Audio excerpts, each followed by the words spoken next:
throw. When Joshua had grown old and well advanced in years, the Lord said to him, "You are now very old, and there are still very large areas of land to be taken over."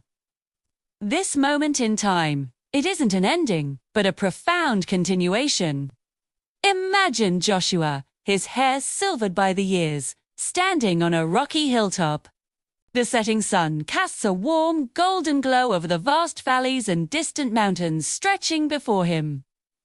The wind whispers through his hair, carrying stories of battles fought and victories won. Yet, his gaze is fixed on the horizon, on what is yet to come. The Lord's words echo not as a rebuke, but as a divine invitation. Yet there remains much territory to be embraced. This is the land that remains, a territory stretching from the Shihor River on the border of Egypt, all the way north to the territory of Ekron. It includes the lands of the Geshurites and the Avids, and the 5 strongholds of the Philistine rulers, Gaza, Ashdod, Ashkelon, Gath, and Ekron. Think of these names, not just as places on a map, but as living memories, regions still echoing with the shadows of ancient rulers and the tales of powerful dynasties. The promise extends further, encompassing all the land of the Canaanites. From Era of the Sidonians to Aphek, as far as the border of the Amorites, it covers the region of the Jebusites and all of Lebanon to the east. From Baal-Gad below Mount Hermon to Lebo-Hamath, these aren't just empty lands. They are inhabited by peoples living in the hill country, from Lebanon to Misrephoth-Maim, including all the Sidonians. But God's promise is resolute, His voice commanding and full of resonant power. "I myself will drive them out from before the Israelites." The instruction to Joshua is clear, filled with divine authority. "Be sure to allocate this land to Israel for an inheritance, as I have instructed you. Now therefore, divide it as an inheritance for the 9 tribes and the half-tribe of Manasseh." A beam of radiant light breaks through the clouds, illuminating the majestic mountain ranges of Lebanon and the verdant valleys below.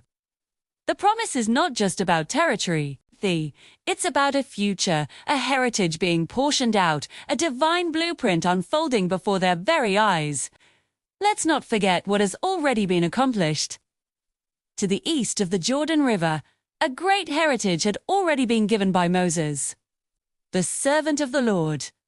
The tribes of Reuben, Gad, and the half-tribe of Manasseh had received their portion. Their land stretched from Arawah on the rim of the Arnon Gorge, through the tableland of Medeba all the way to Heshbon and the towns of Sihon, king of the Amorites. It was a vast and rugged territory, a landscape of dramatic cliffs, deep gorges, and ancient fortresses that stood as silent witnesses to history. Their inheritance included the kingdom of Ag in Bashan, who reigned in Ashtaroth and Edrei, remembered as the last of the mighty Rephates, a giant among men whose dominion was now part of Israel's story. Moses had conquered them and taken their land. Yet, even then, the Israelites did not drive out the Geshurites or the Machachites. A reminder that the journey of possession is often gradual, a step-by-step claiming of the promise. But amidst all this division of land, one tribe stood apart.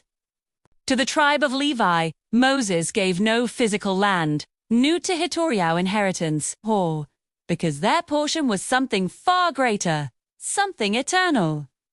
The Lord, the God of Israel, He Himself is their heritage. Their inheritance wasn't measured in acres or marked by boundaries, but found in sacred service, in devotion to the Most High. Their lives were dedicated to the offerings made by fire to the Lord.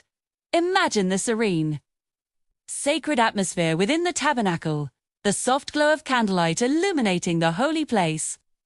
Priests in pure white garments move with grace and reverence, offering incense before the Ark of the Covenant. The fragrant smoke ascends like a silent, heartfelt prayer, a symbol of their unique and holy calling.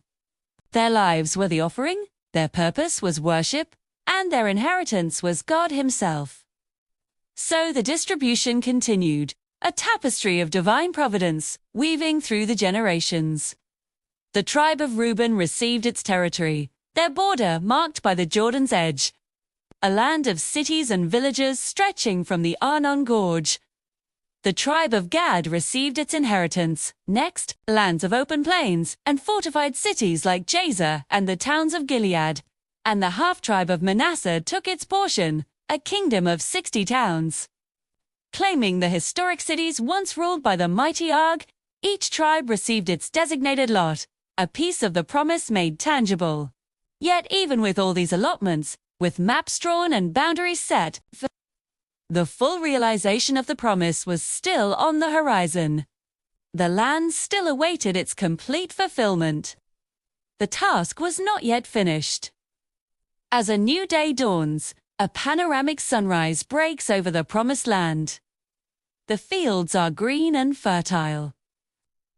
The quiet rivers shimmer like silver threads, and the hopeful sound of shofars echoes softly over the hills.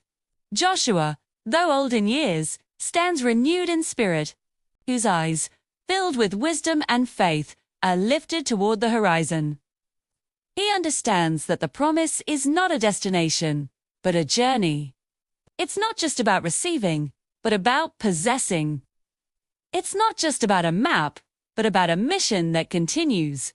The land still to be received, the promises still awaiting their full fulfillment.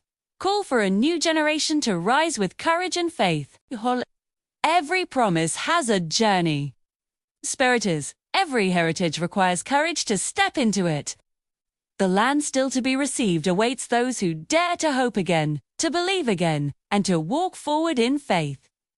The story of Joshua reminds us that even when we feel we have reached our limits, God's plan is often just beginning to unfold. 2. The greatest adventures are still ahead, waiting for us to embrace them. Thanks for watching, and if this story inspired you, don't forget to like, share, and subscribe for more content that explores the depths of faith and history.